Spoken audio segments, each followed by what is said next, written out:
So let me give you a little bit of background. 10 years ago, I was promoted to manage people for the first time. And I think just like most first-time people managers, I had to figure it out on the job. I wasn't really given training. I wasn't really given a guidebook or told how to manage people. And if you speak to people from that team, they'll probably agree that at the beginning it was more error than success. Eventually, I think I became a pretty good people manager, but here are some things in this videos that I wish someone had told me at the start. So what I'm going to cover in this video is your role as a manager, and later on we're going to cover some how-to tips and common traps. So your role as a manager is really three things. The first of those is to give direction, leadership, and strategy. So as you go higher up in the organization, your vision should be further out into the future and broader in terms of scope. So when you're entry-level position, you should be really looking at what's immediately in front of you and in quite a lot of detail.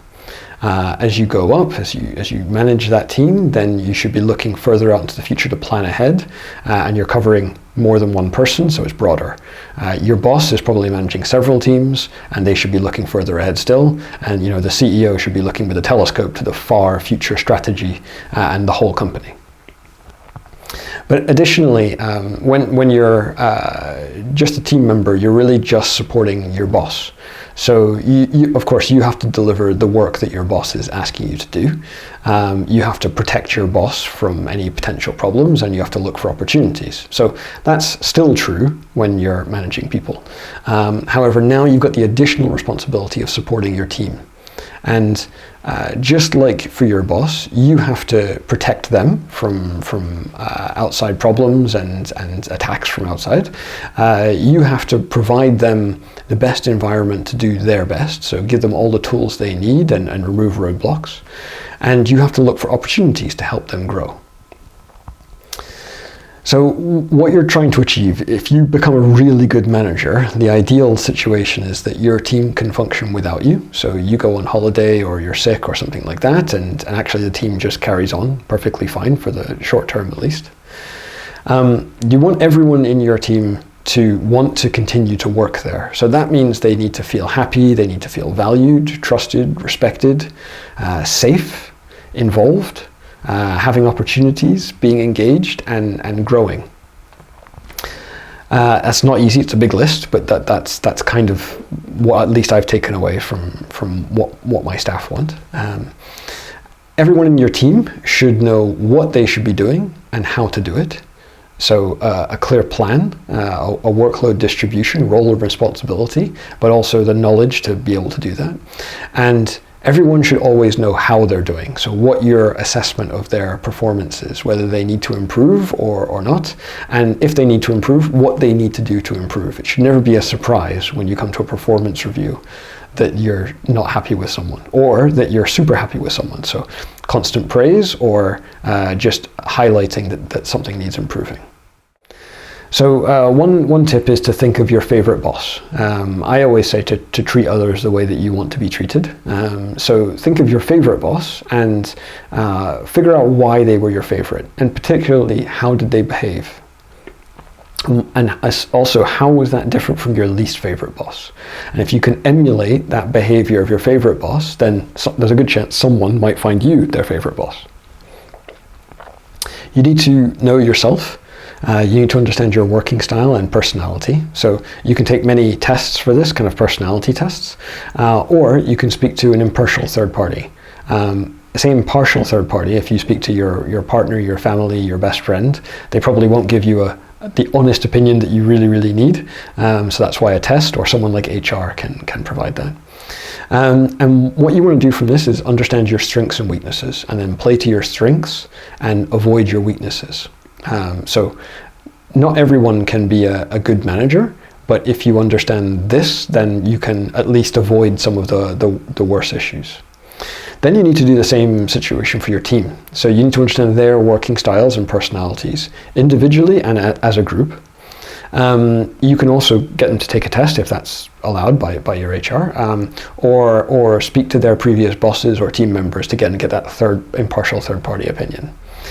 And you also need to learn their strengths and weaknesses for the same reasons, but more importantly is actually to understand their values and motivation. So it would be great if we could all do the work that we really wanted to do all the time and we were just then naturally self-motivated, but that's not the way business normally works. So you have to figure out what are the values and motivation to be able to get people to do work that maybe isn't the most exciting, which is actually most of the work out there. And you need to bear in mind that not everyone responds the same. So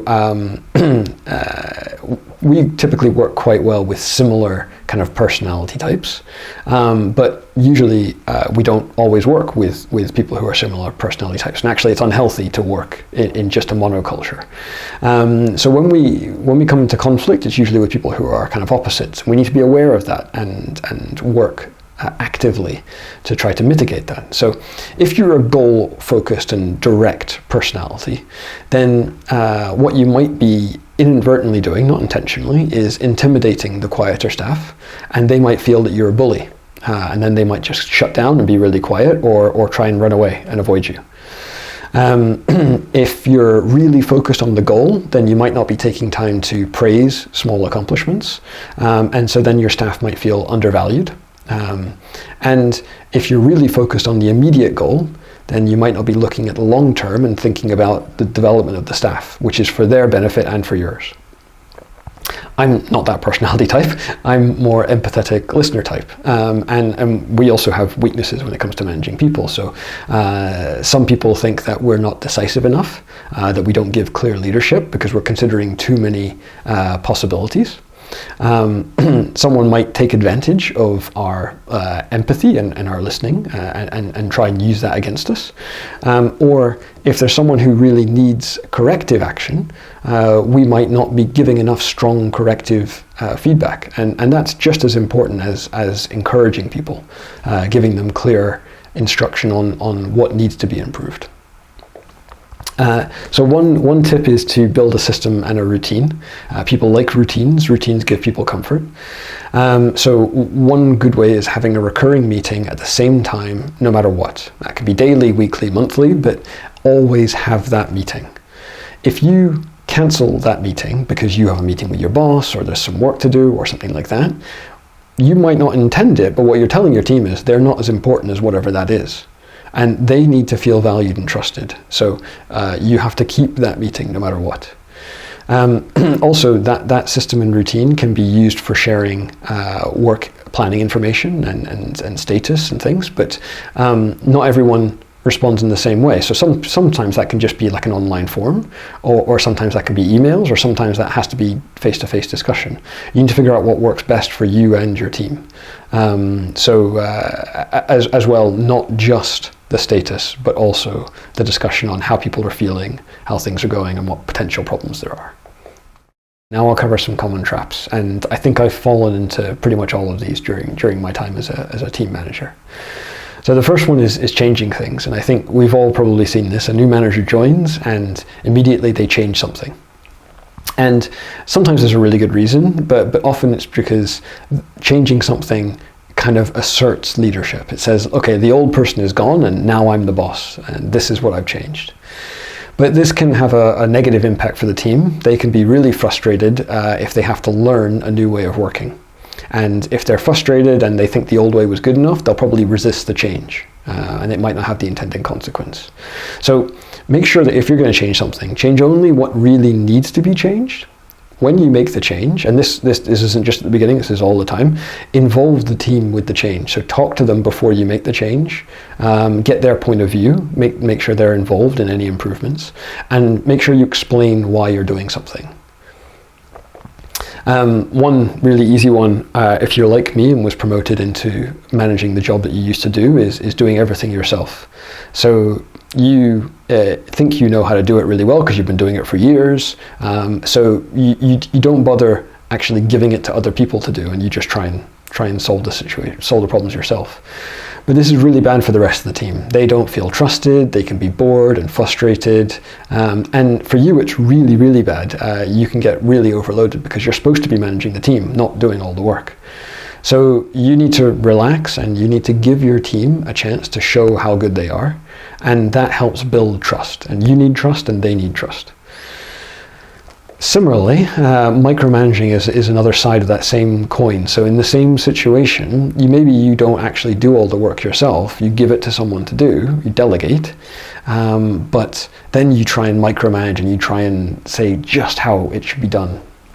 And again, people don't feel trusted and they get frustrated, and it's really inefficient. It's a waste of your time, it's a waste of their time. So again, you just need to step back and take a breath and realize that you're not doing the work anymore and you need to trust your team. No one likes being micromanaged. Some people need support in learning how to do something, but that's different. So you need to recognize when you're micromanaging. The opposite of that is undermanaging. So at one point I was put in charge of a team who was working really well, and actually they were in an area of the business which I hadn't worked in. It was completely different and I didn't fully understand all of what they were doing. And it was very easy for me to get complacent and sit back and think everything was fine. The problem is that in that situation you tend to get out of contact, and if there's a problem coming up, you won't recognize it until it's a really big problem and it's way too late to fix. So to avoid that situation, you just need to reinforce that regular communication. And it needs to be communication not just about the flow of work, which is the easy thing to do. It's about what are the potential risks, what are the potential problems, and not necessarily just with the work, but with people, with their personalities, with whether they're happy, whether they're feeling involved and developing. Similarly, related to that is not communicating when you're overloaded. So of course you're managing a team, but you're also probably doing some work yourself that's not just management, and it's really easy to just focus on what you need to do for your boss. There's a tight deadline, you need to do it. And again, then you probably stop communicating as much. And if you're working on something especially which will impact the team, then whenever that appears, they will suddenly be surprised by this, and they won't feel involved or trusted. And again, because you're so focused on that, you'll miss what's going on with your team. So again, reinforces that regular communication is so important. So just the key points are: know yourself, know your team members, watch for the common traps, and I think overall, when in doubt, act like a parent. So when the team or staff is new, they're like a baby. They need to be looked after, they need to be sheltered and protected, they need to be trained and given safe experiences to grow and develop. When they're a bit older, they need to go and develop on their own. So you need to give them the latitude to go and experiment and experience, and you still need to look after them, but you can give them more latitude. And eventually they should get to the point where they can leave home, they can move on to a promotion or another job, because you've helped them achieve something which is better than they were at the beginning. So that's the goal with parents and as a manager. And if you can achieve that, then you've done a good job. Well, I hope that was useful, and thanks for watching.